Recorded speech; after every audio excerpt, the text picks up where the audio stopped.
Chair recognizes the gentlelady from California, Ms. Barragán, for 5 minutes.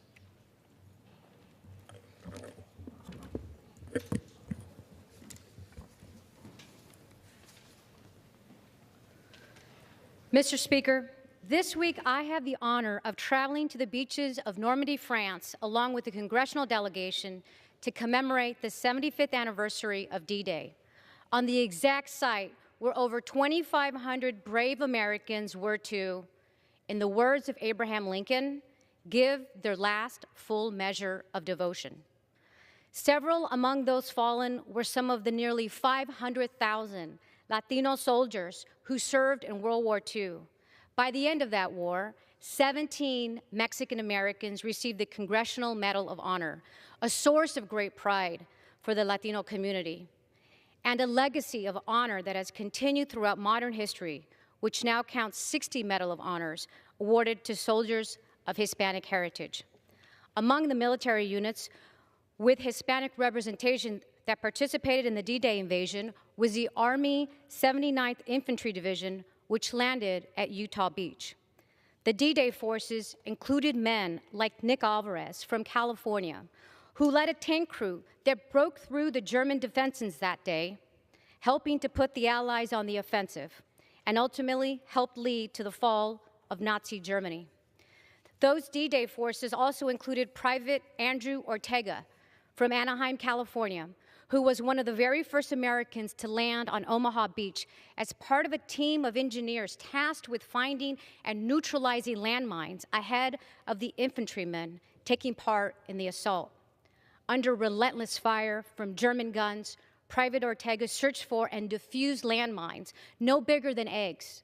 His heroic efforts in the face of horrific danger no doubt saved countless American lives.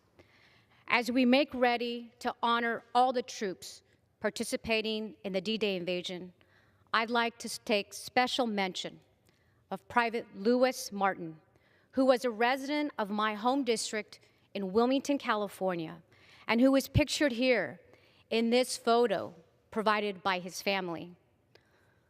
Private Martin was born in Demi, New Mexico in 1914 and moved to Wilmington as a young adult.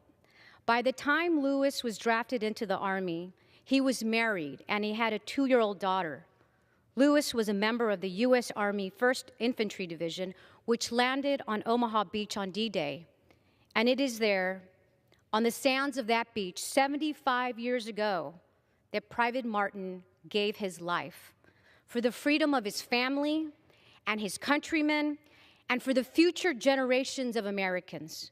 We, as a nation, are forever indebted to him, and it gives me great pride to have him remembered here today.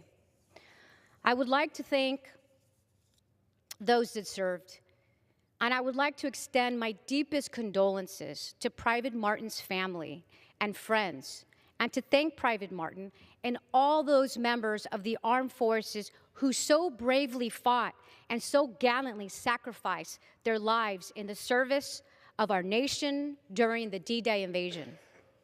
It is with the greatest appreciation for their courage and determination and fierce belief in this nation for which it stands that I pay tribute to these fallen soldiers today.